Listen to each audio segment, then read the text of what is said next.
Coming up on Pet Heroes, an encounter with an injured dog radically changes the course of one man's life. And the work of a therapy dog makes an impact in the lives of people, both young and old.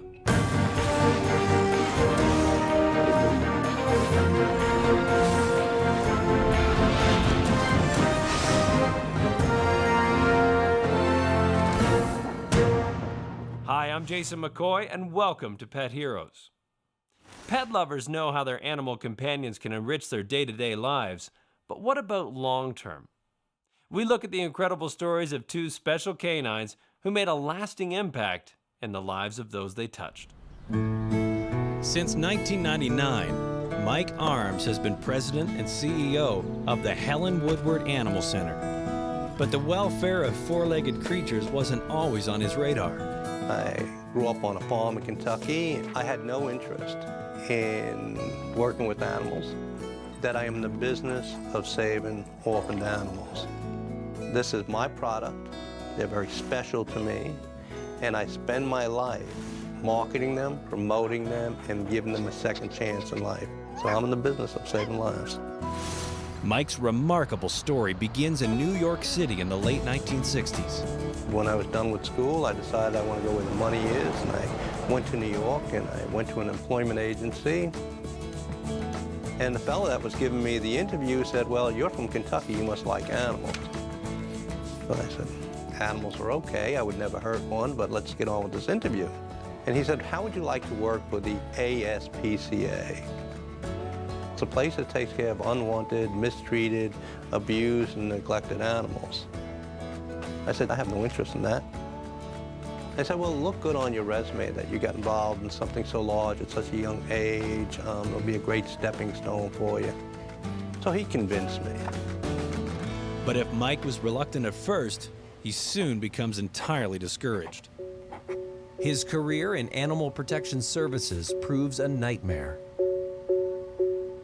It wasn't for me. In 7 months, I lost 25 pounds.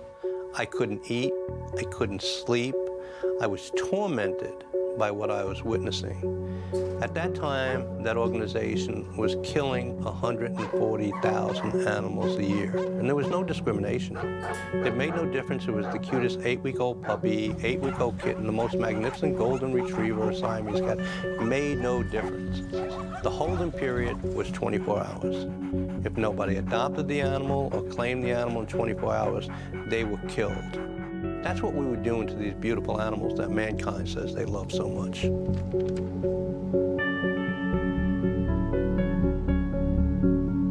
So I wanted no part of this so-called animal welfare world. I figured to save my sanity, I had to get out. Gave my 2 weeks notice, but then something was about to change my life.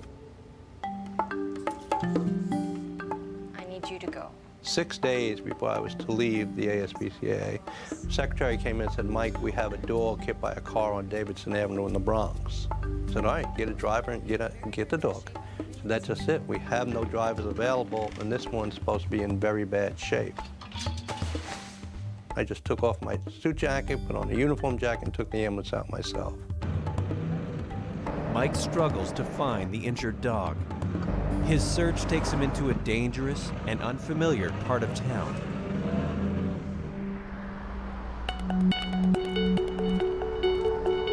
When I got to Davidson Avenue, this little tan and black terrier mix was laying in the street, but he was bent almost backwards in half. It's immediately apparent to Mike that he has to get this animal off the street, into the ambulance, and to the animal hospital. So I'm standing above this little one. He's shaking so badly from fear and pain. Just as I was about to reach down to him, these 3 fellas came out of this apartment building doorway. They started yelling, what the hell do you think you're doing? I said, it's obvious, this little one's dying. I'm taking it to the hospital. They said, no, you're not taking it anywhere. I said, why, is this your dog? They said, no, we're betting on how long it's gonna live. No feeling of emotion on them whatsoever. I said, well, you guys are really sick. And then I reached down and I scooped this little one up, and I'm holding him cradled in my arms. And he is shaking so vehemently, I thought he was gonna fall. So I just looked down at him, and he was staring into my eyes with his beautiful brown eyes, and he held me spellbound for those seconds in time. And his body just seemed to calm, as if to say, I feel safe now. But Mike is far from safe. The three men who accosted him have no intention of letting the dog go. Little did I know that my life was about to change. Coming up after the break, Mike's world is turned upside down as he's brutally attacked and left for dead.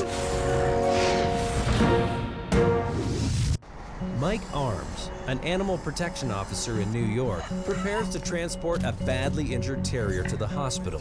The only thing standing in his way are three dangerous men. I felt a crack across the back of my head, and at that time, I didn't know it was a bottle. Then I saw the bat coming.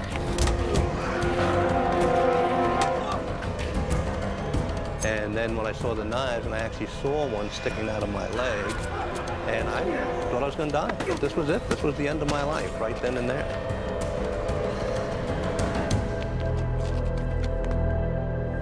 Now the roles are reversed. I'm the one lying dying in the street that day. But that's when I found the compassion that these animals have for us, that we as human beings will never be able to emulate.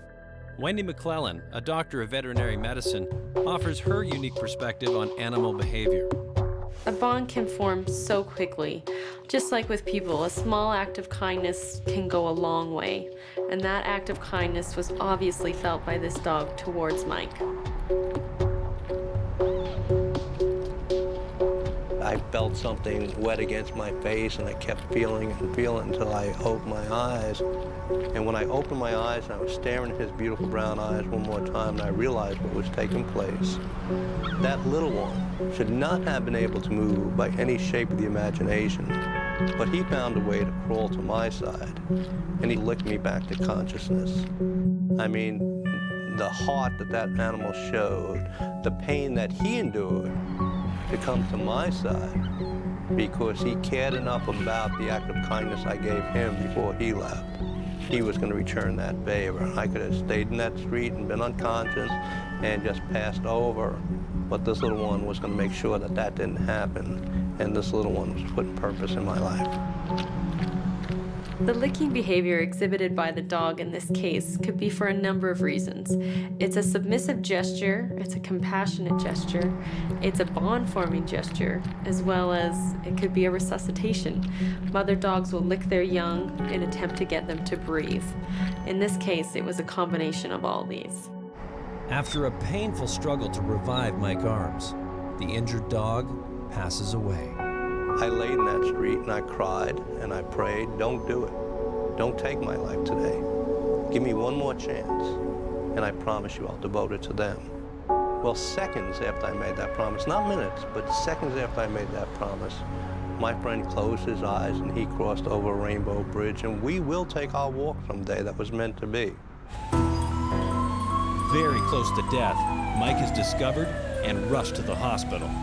And they come up and they took me to Westchester Square Hospital and started sewing me back together again. And, you know, I had a cracked skull, you know, from a bottle and a bat being broken over my head, and stab wounds. Dr. Connie Varnigan, a professor of psychology at the University of Alberta, teaches advanced courses on the human-animal bond. The human-animal bond there's a number of theories to it, and one of them, which is a fabulous theory in its evolutionary base, is called the biophilia hypothesis, that we have evolved as humans to love nature. Okay? We love our dogs. We tend to keep the domesticated animals that serve our needs in particular ways, and one of those needs can be being member of the pack. Okay, an animal that loves us as unconditionally as we love them. So maybe animals also respond within the biophilia theory that they have evolved to love us as well. I had a purpose and went right back to the ASPCA, forgot about leaving, stayed there for another 8 years. From the ASPCA, Mike Arms moved to the North Shore Animal League of America, where he increased adoptions from 50 a week to 850 a week, turning it into the largest pet adoption agency in the world. And then that wasn't enough for me. Then I decided to help organizations around the country. And then that career path led me here to this center where I decided that this will be my last stop. See how they bounce right back. She was just spayed yesterday. At the Helen Woodward Animal Center, Mike has initiated programs and pet therapy sessions to aid in the adoption of thousands of pets. From the IAMS Home for the Holidays program to Animal Shelter Education Services, or ACES, their successes are shared with animal shelters from around the globe. And so we look at things differently. I tell them, don't put one kitten in a cage, don't put 3 kittens in a cage, put 2 kittens in a cage, and give them names, Peanut Butter and Jelly, Peaches and Cream, Bonnie and Clyde. So when the families come in, they take Peanut Butter out of the cage, and then Jelly just looks so sad, well, they can't leave it behind. So they'll adopt the 2 of them. So it'll increase your pet adoptions by 10% overall. Mike's story is an epic example of how one animal can change your life. In my practice, I see it every day. Animals changing their humans' lives for the better. That day gave me purpose in life. More than anything else that have ever happened in my life, that gave me a purpose. I get up every day, I know what I'm supposed to do. This was somebody's plan. This was that man up there's plan that was going to change my life so I can help change others. But from that day to now, I have done nothing with my life but devoted to them. From that day to now, I have helped facilitate and save more than 6 million animals, and I figure I have a couple of million more in me to go before my time comes. There is absolutely, in my mind and in my heart of hearts, there is no doubt that this was meant to be. I am good in that. Next, a clinical art therapist finds an inspiring new coworker in the form of a dog named Angus, who has incredible gifts. We just saw the dramatic impact a wounded dog's final act of compassion made in the life of Mike Arms. Next, we look at the story of Straja Linder King and an exceptional dog who forever inspired her life's work. Nah, just sleep good, quiet. Good, leaving it. Good. Straja Linder King lives in Calgary, where she's a clinical art therapist and a licensed counselor. All the work that I do as a licensed counselor involves nonverbal treatment modalities, and hence the animal-assisted therapy is another nonverbal. I work with people where words are inadequate or not quite available, or due to trauma are shut right down. Straja's dog Tumbra works alongside her as a co-therapist and comes from a rare and highly intelligent breed known as Shiloh Shepherds. We do everything together. We teach together and we work together. We're joined at the hip. Shiloh Shepherds are a rare breed. They're slightly larger than normal shepherds. They're bred for their intelligence, their stable temperaments. It's their ability to kind of shift with the situation, as well as their gentle temperament, that make them perfect candidates for therapy work. But before Tumbra, Straja worked with another amazing co-therapist, Angus. I wanted a dog that would challenge me and engage me in a deep way, that was smart, that had innate wisdom that I would work with. I had an art show and met a woman who breeds Shiloh Shepherds in Virginia.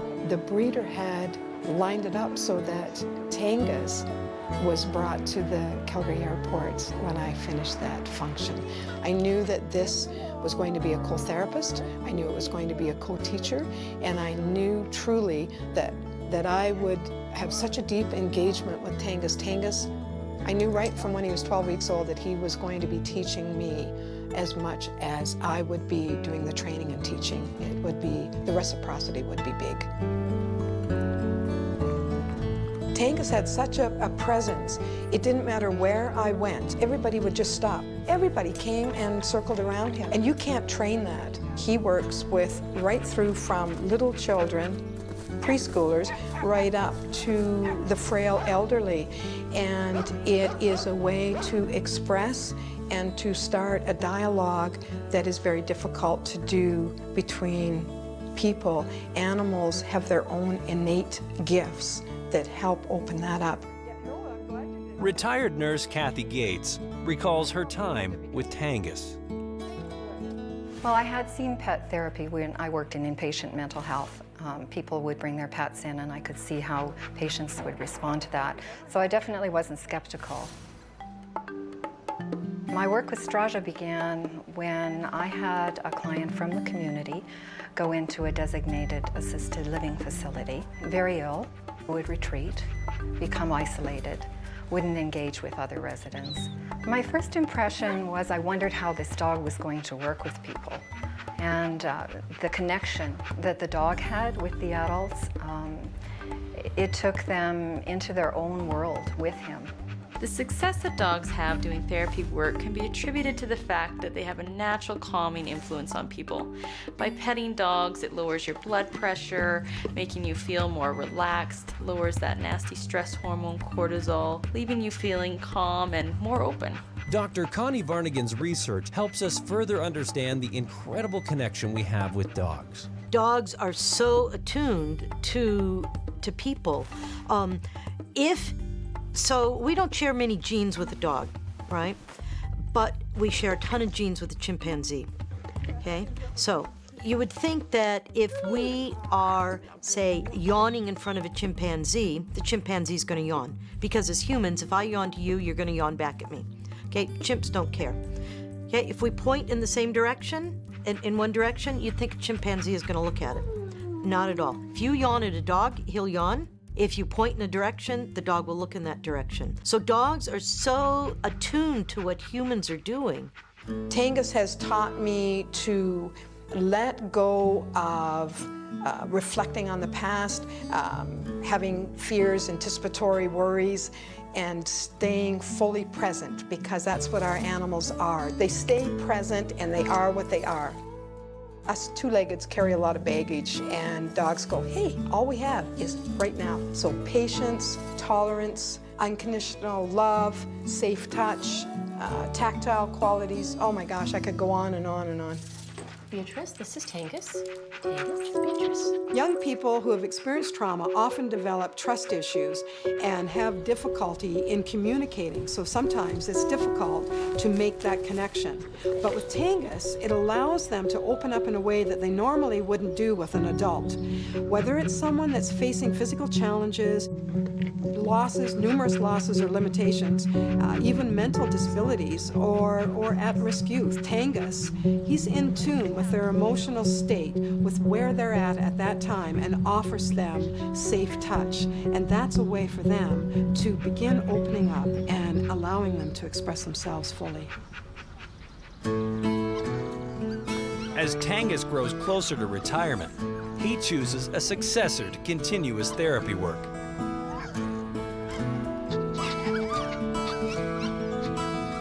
Angus got to see 2 litters, 22 puppies, and Tumbra is who he came home with. They were inseparable. Tangus was really a guide for Tumbra. I noticed that he was the strength in the relationship. And Tumbra would watch. You could see him watching very intently. You could see him following, trying to do what Tangus was doing. Tangus had an incredible impact on Tumbra's learning because I had Tumbra at Tangus's side for probably 9 months, and it was called Team Tangus, and Tangus expedited his training. At 9 years old, Tangus is discovered to have an incurable neurological disorder. Straja brings him home from the hospital for what will be his last night. I sat with him in the backyard for that last night, and I knew that's the saddest part of that, and it was unexpected death. After Tangus died, I really noticed a change in Tumbra. He began to mature. He began to take on the things that I saw Tangus doing. And I've been quite amazed at how much he's grown in the time that I now have spent with him in the work that he's done. Anna, do you want to read? In the reading program that Straja and Tumbra do, It's a group of children who come from various cultures. Some of them are quite calm, shy. Some of them are extremely anxious. Some have behavioral issues. And when they come in, immediately they are just drawn to the dog. He has an ability to have a whispering ear. He has one ear up and one ear down. And the children are allowed to come up, greet Tumbra. They can whisper a secret in his ear. For some of the children, it's an ability to release something that has been penned up within them. And they know that the dog will keep the secret, and they feel safe in being able to lift up his ear and whisper their secret. The greatest gift now is the fact that Angus passed his teachings on to Tumbra. Angus has irrevocably, truly changed the way that I counsel and the way that I interact with people. He's indelibly marked my soul so that my engagement with animals will be lifelong. Through Tumbra, Straja Linder-King continues the animal-assisted therapy work she started with Angus. And Mike Arms remains dedicated to finding homes for animals thanks to the compassionate act of one dying stray. Their work continues to enrich the lives of countless others due to the connection they shared with two special animals that will always be remembered as pet heroes.